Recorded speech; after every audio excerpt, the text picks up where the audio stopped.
Okay, guys. Let me just say something before we get started. So some of you have gotten some academic alert notifications, and that's not something that I want you to be panicking about, but it is something worth taking note of. We're in the end of week 4, so there's still plenty of time to kind of get things turned around if you started off on the wrong foot. Virtually, no, I won't say virtually. Everybody who received one received it because you have assignments that you didn't turn in. Okay? That accounts for the vast majority of the points that those of you who aren't doing as well as you might are missing. So the solution to that is simply to make sure you're keeping up, turning in the homework on time going forward, and not missing any assignments.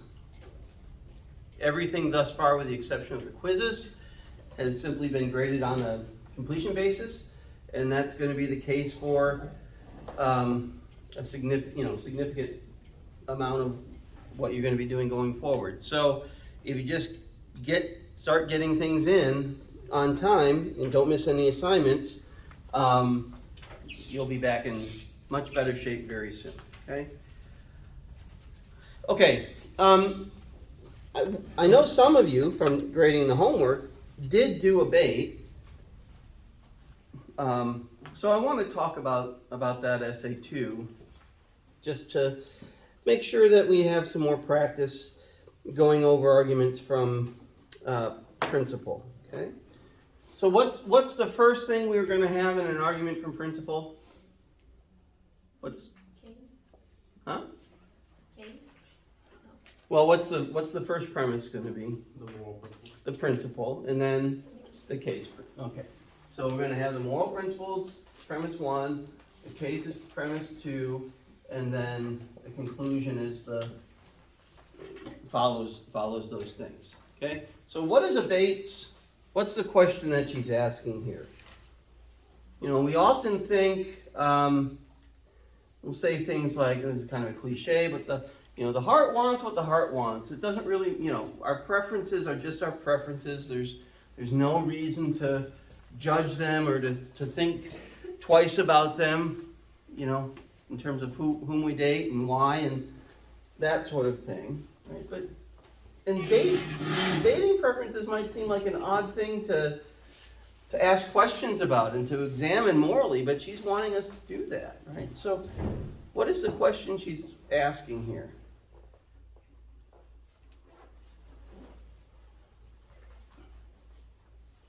What's the question that she's asking?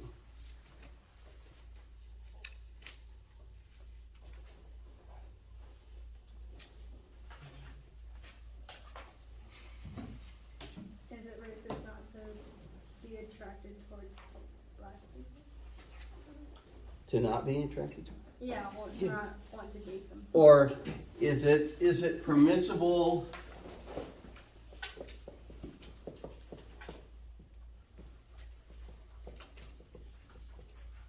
we might say to have race-based dating preferences, right? So we have the example of, what is it, Sarah? Is it Sarah? Yeah. And her Tinder habits. And she always swipes, is it left to reject? I'm too old to have ever used Tinder, guys, I'm sorry. Yeah, left to reject, right to, yeah. Speaking from experience here. Yes, sir. Okay. Right. So she swipes left anytime she encounters a black man, blonde men she deems attractive, men who hunt or fish, and men who like football. Okay. And Abbate is not necessarily unconcerned with some of these other preferences that she has, but especially with her habit of swiping, just automatically swiping left on any black man that might appear in her Tinder page or profile or whatever you I don't know what you call it, okay? So she's asking, are those preferences permissible? Okay, what is the answer that she gives? Somebody here did this. Some of you did this. I know some of you did this. What's the answer she gives?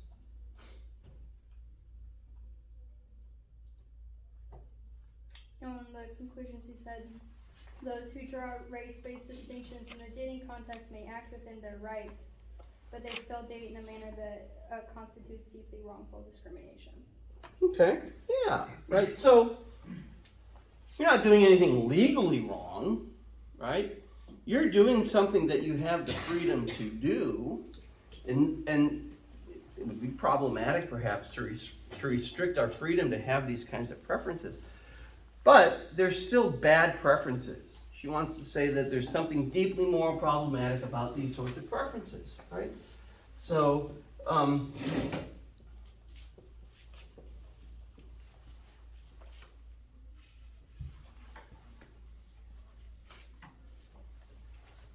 could say it is morally impermissible or morally wrong to have race-based dating preferences.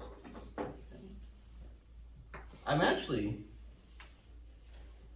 kind of surprised that more of you didn't do this one, because really compared to Dular, Abbate is much clearer on what the principle is that guides her.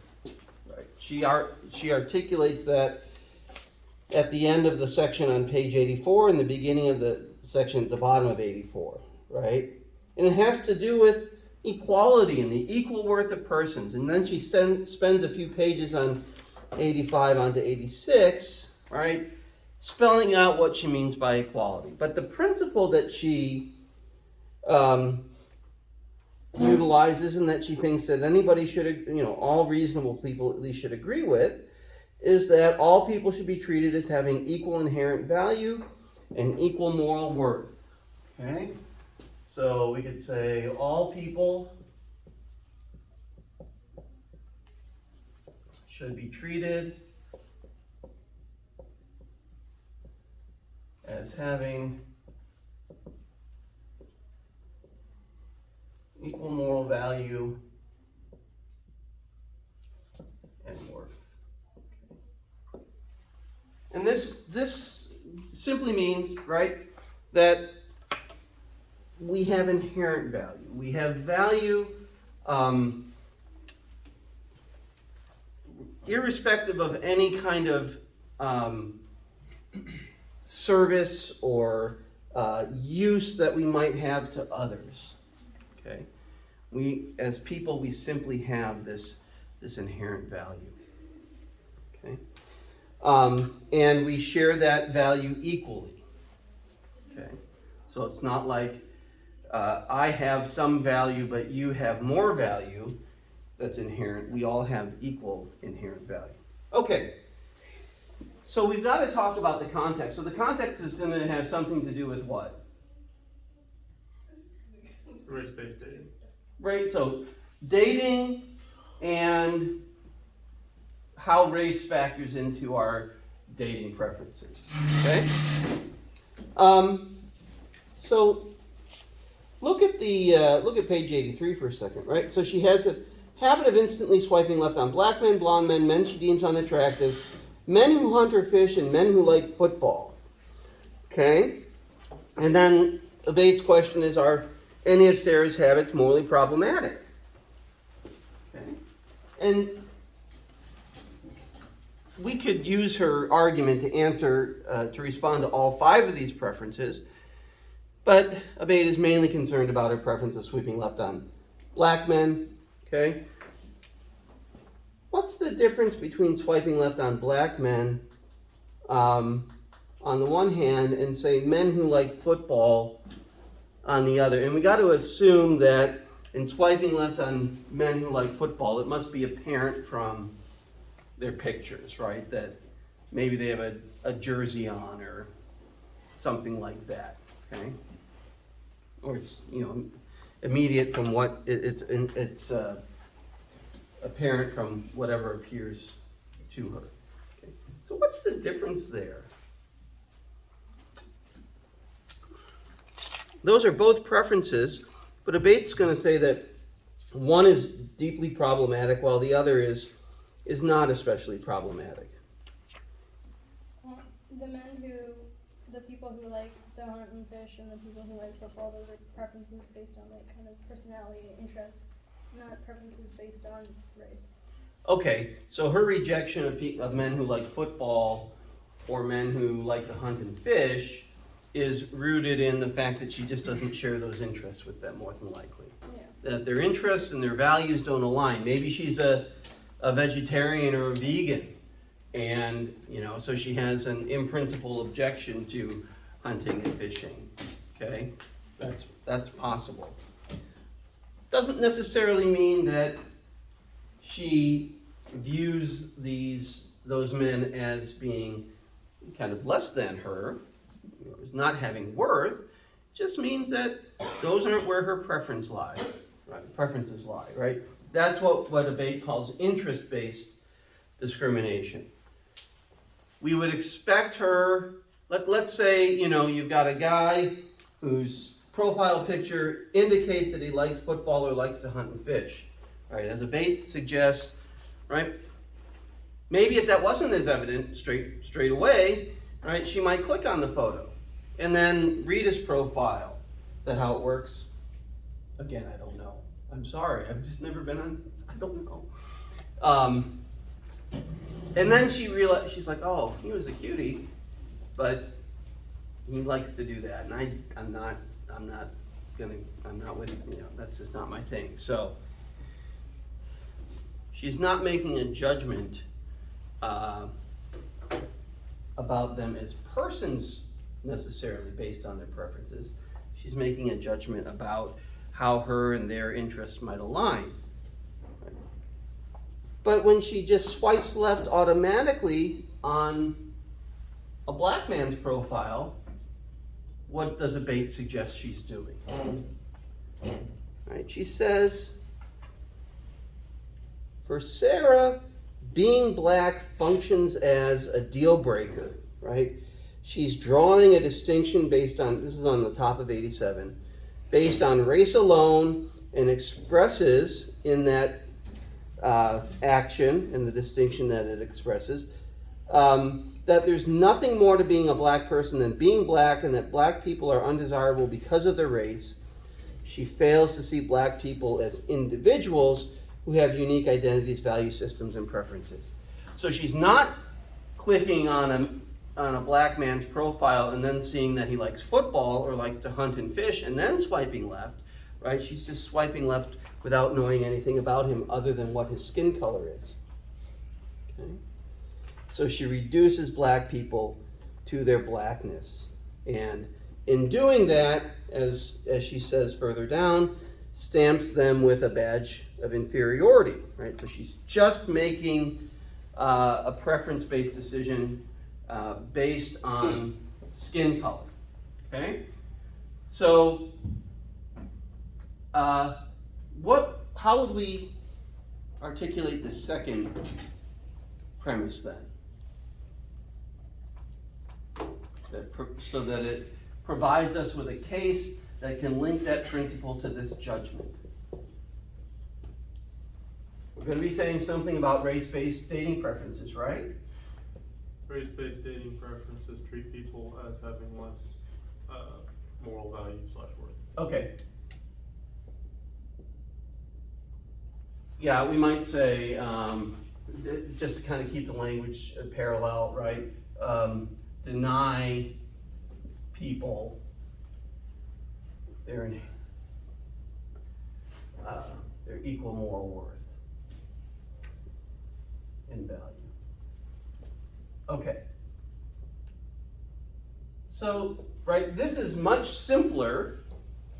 Putting the argument in standard form like this is much simpler than and is much more, we might say, skeletal than what we have in the essay itself, right? There's a lot more argumentation and information in there.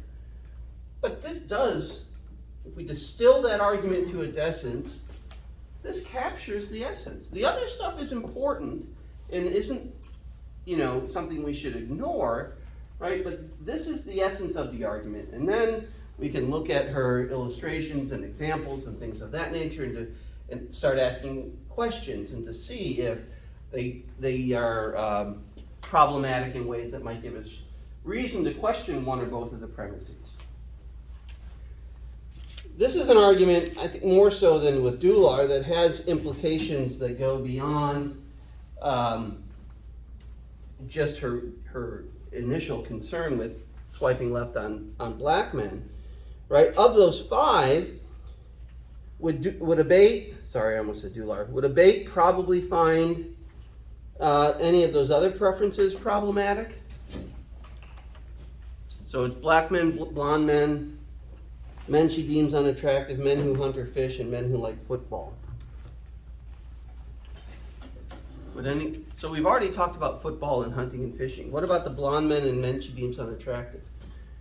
From her perspective, would those be problematic preferences? Is she just automatically swiping left on blonde men or men she deems unattractive? Maybe men who are too short or too tall or, too skinny or too heavy? Not necessarily. Okay.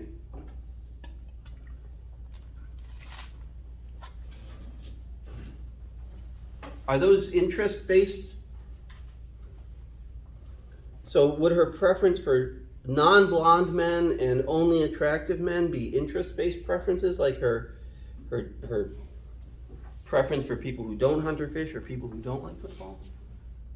No. No, right? Those are not dissimilar. Her preferences for blonde men and men she deems unattractive those aren't dissimilar preferences from her race-based preferences. But are they morally less problematic preferences than her race-based preference? In other words, even if she shouldn't automatically swipe left on blonde men or men she deems unattractive, is her habit of doing that less morally concerning than her habit of swiping left on black men, or are they all equally concerning? It's less concerning. Okay, why is that less concerning? What makes her swiping left on black men to be particularly concerning? Let's say she's swiping left on black men, but not swiping left on, is any guy in here shorter than 5'4"? No, right? I hope. I mean, I don't mean I really hope. I don't want anybody to feel like I'm, okay. All guys in here are at least 5'4"? Okay. Let's say she's not looking for a short king, right? Is that bad? I shouldn't do that again, should I? No. No, Okay.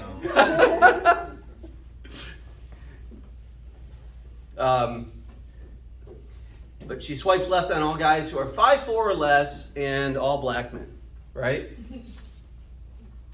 Why would the swiping left on black men be more problematic than swiping left on guys who are 5'4" or shorter? Guys that are 5'4" or shorter aren't necessarily the same race. Not the same. Oh, okay. Okay, so there's okay.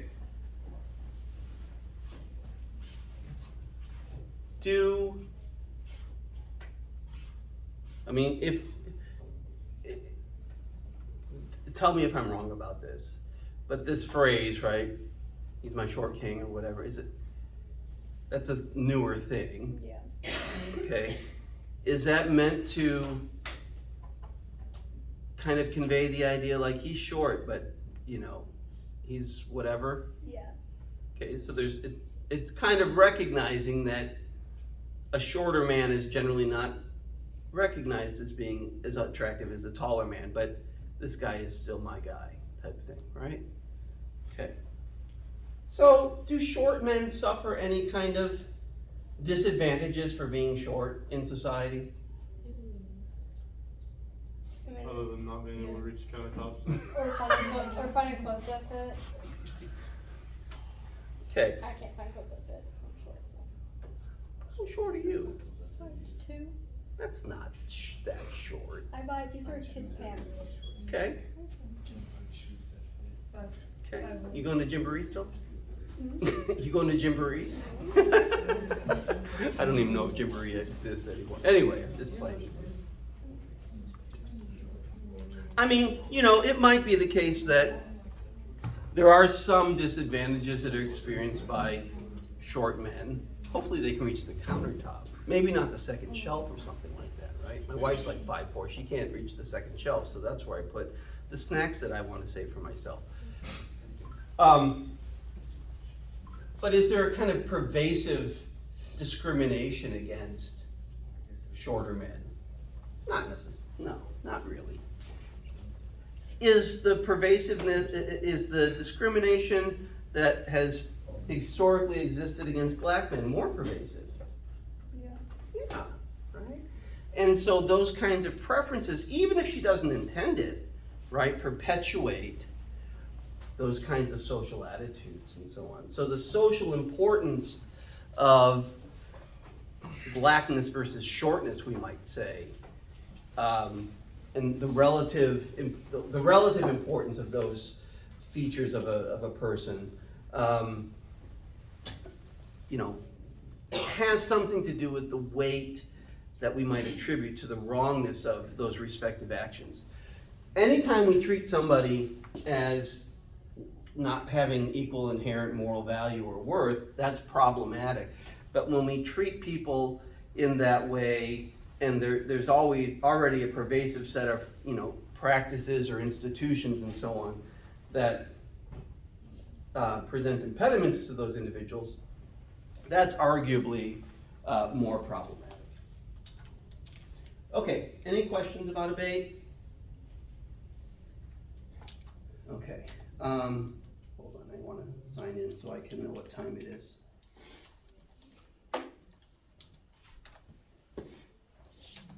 Oh, what time is it, guys? 10:23. Some asshole didn't sign out of this. Okay, let's talk about the discussion question or the reflection question for today.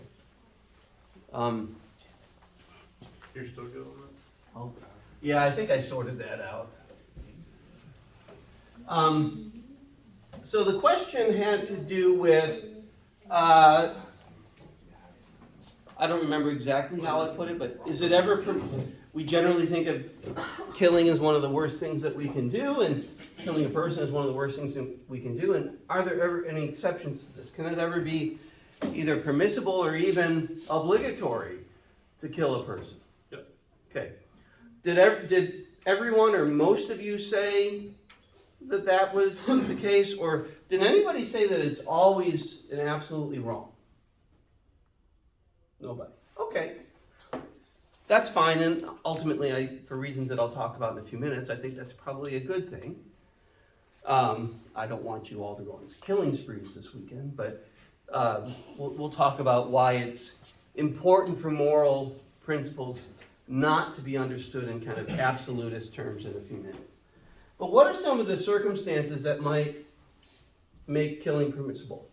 I said, like, if somebody was, like, kidnapped and it was, like, in self-defense, obviously not on purpose, but, like, accidentally in self-defense, like, I feel like that should be, like, Okay. excusable. Not okay, but, like, excusable. Permissible. Yeah. Okay. I mean, it would be sort of a circumstance that it would be good if you weren't kidnapped in the first place, Yeah. right? And you didn't have to kill at all. But if you were, then that might be a permissible, self-defense. Okay, Garrett, were you going to say something? Home invasion. Okay, similar sort of thing, right? Now, there might be differences here that some of us might express between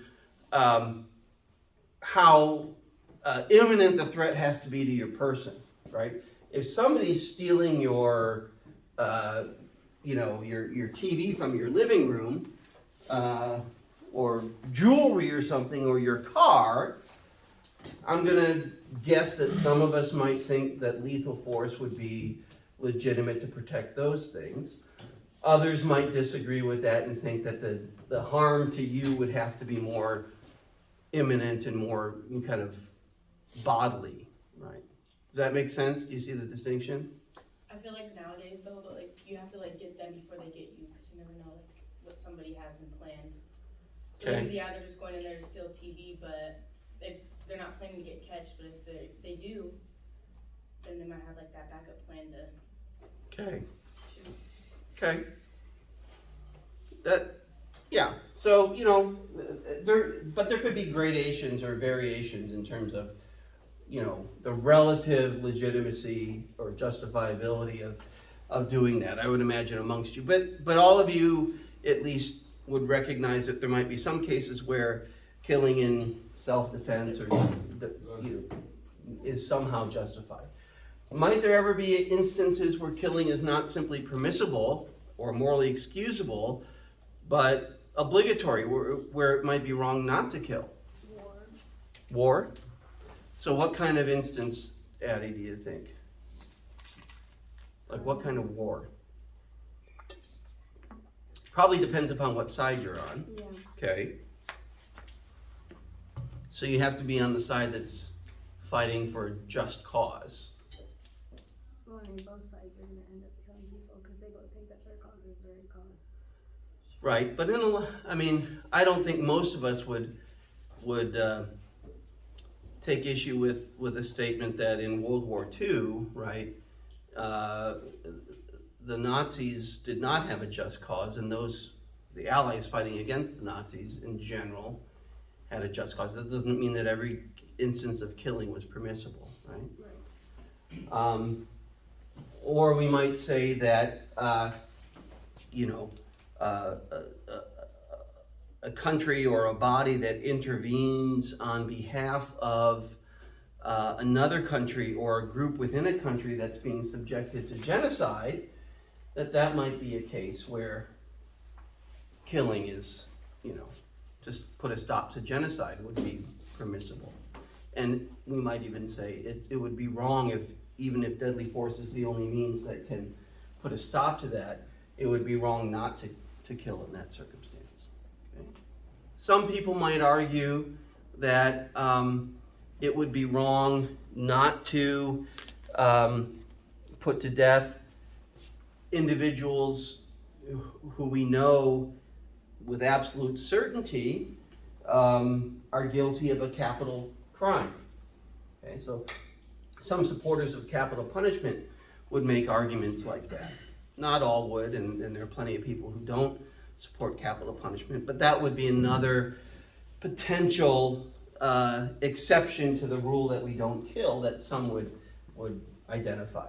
Okay, so, saying things like this, it's always wrong to kill.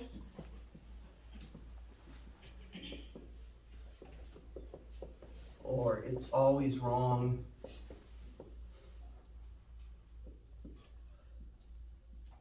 to lie. Or something like, if you are able, you ought always to provide assistance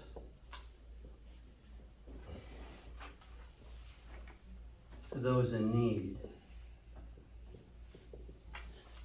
Okay, that assistance could be any number of things, ranging from, monetary or food assistance to rescuing somebody who is drowning. So I don't have anything in particular in mind there, right?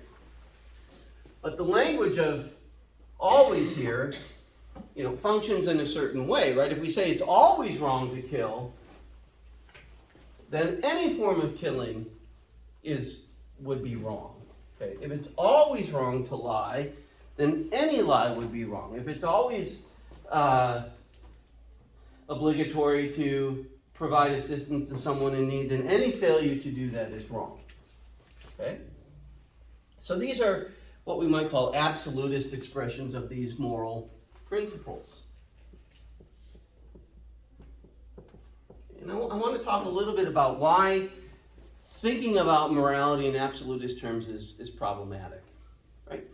People do sometimes think of morality, especially if they've not really reflected on it too critically, in absolutist terms. We say, if we don't have absolute and hard and fast black and white moral standards, then everything's just a shade of gray and anything goes, right?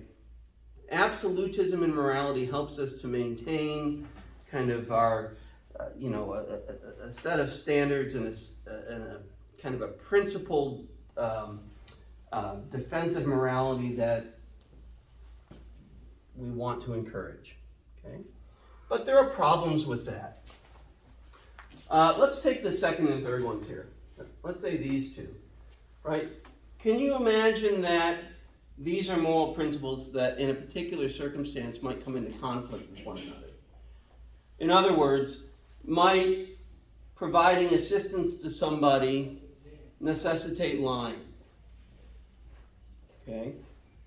Or might telling the truth put somebody in harm's way? Does that make sense? I think, I don't remember if I used this example recently. I did in another class, but I may not have in this one. Right? If we're thinking about, say a family in World War II harboring a Jewish family, right? This was an act that sometimes occurred. You'd harbor, you might be a German family or a Polish family harboring a Jewish family in your home so that they wouldn't be killed. And if the SS comes to your door and they're looking for that family or any Jewish family or persons in general, and they ask you, are there any Jews at this address?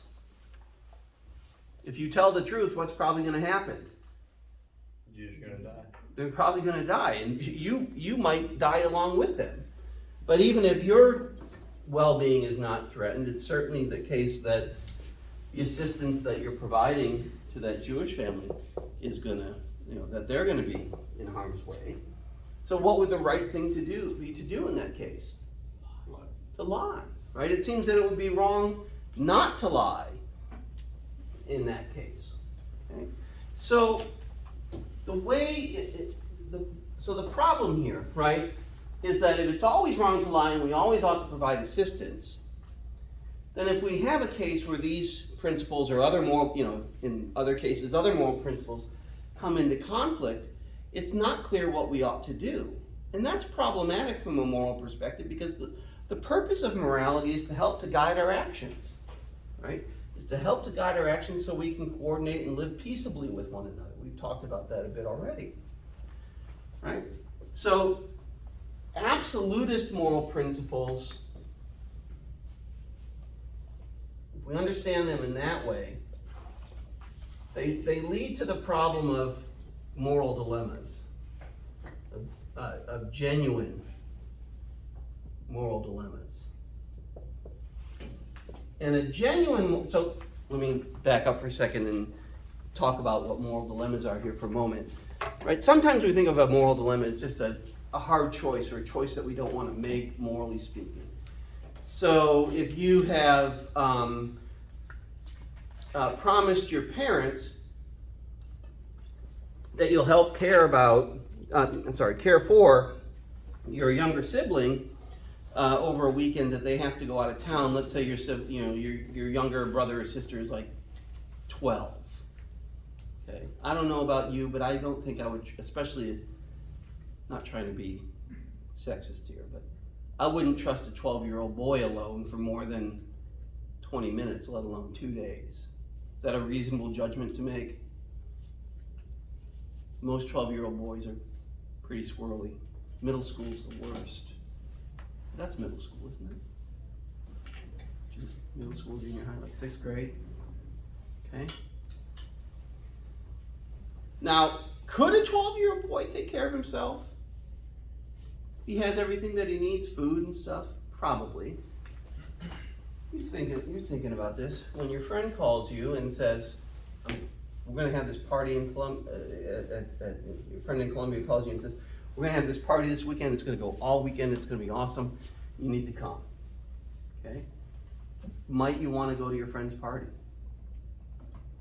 Might you be tempted to say to your little brother, I'm giving you $200. Don't screw things up. Or I've got $200. I'll give it to you when I get back. Don't screw things up. There's plenty of food in the fridge. Just pop it in the microwave. You got everything you need. I'll be back Sunday afternoon. Okay? Might you be tempted to do that sort of thing? Yeah, maybe. Right? So that's a conflict between what you ought to do, right? Keeping your promise to your parents, and what you want to do.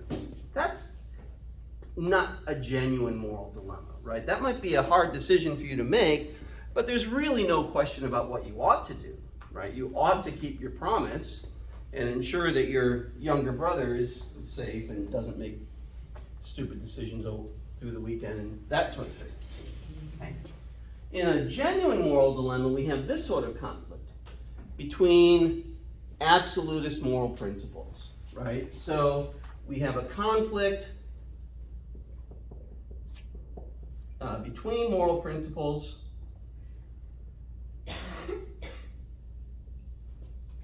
with no means of resolution. There's no, there's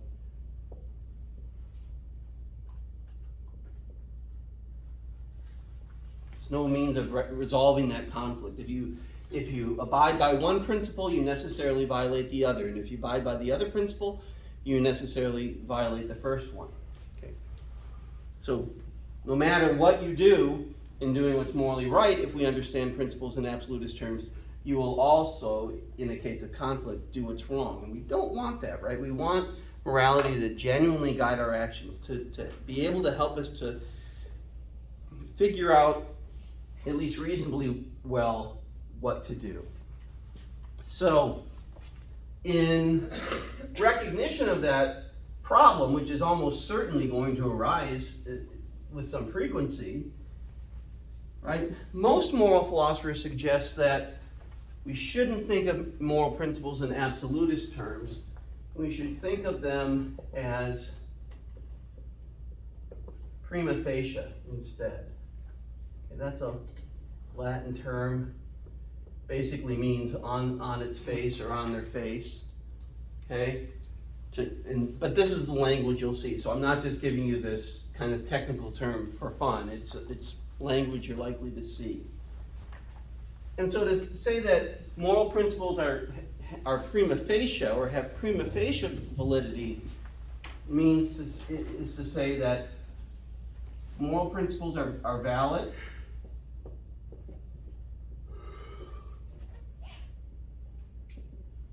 and action guiding,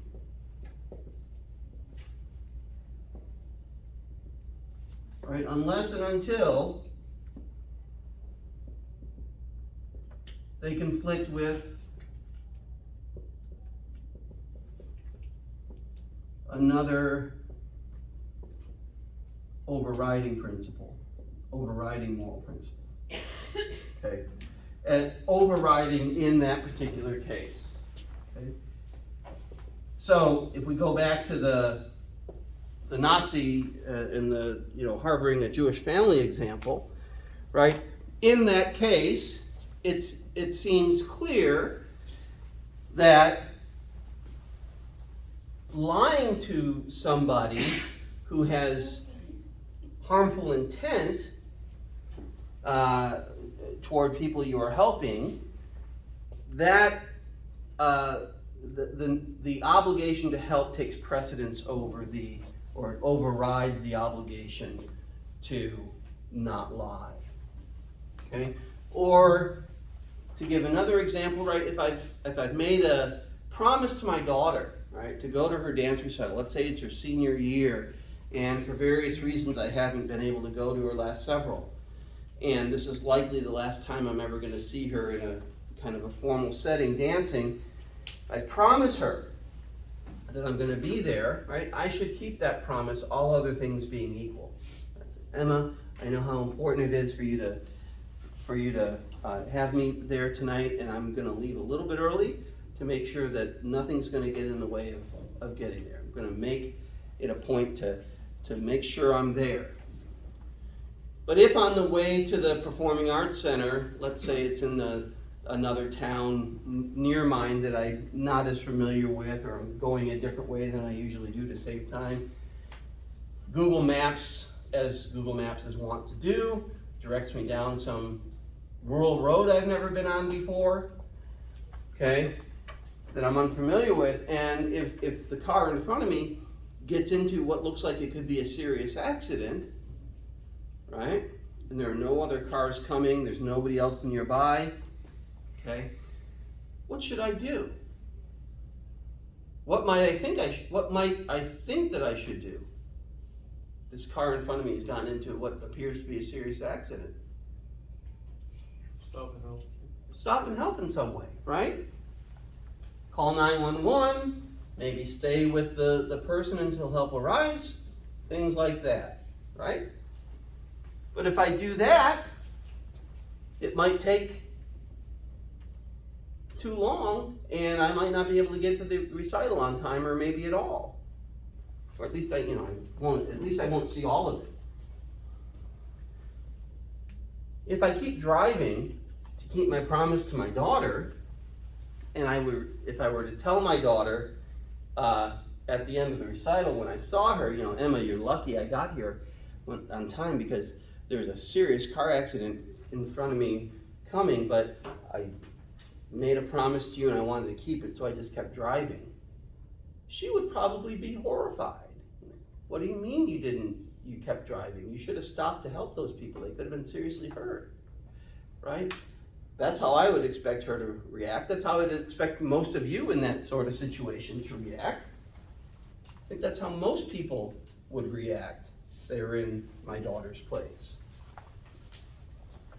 Right? It seems pretty clear in that situation that the more important thing to do is to render assistance rather than to keep driving and ensure that I get to the recital on time, right?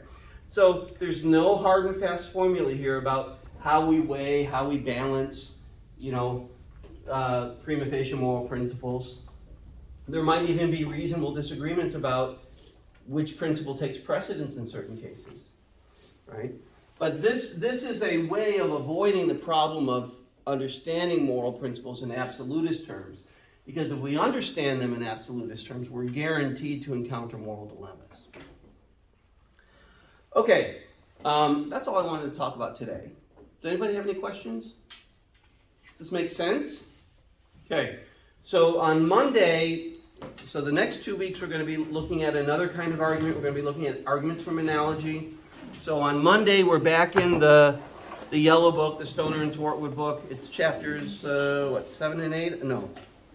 8 and 9, I believe. Double check on the syllabus, but I'm 99% sure it's 8 and 9. So read those for Monday, and we'll talk about arguments from analogy on Monday. They're a little more complicated, so it might, be good to make sure you spend some time doing that reading this weekend. When I say it might be good, I mean it would be good.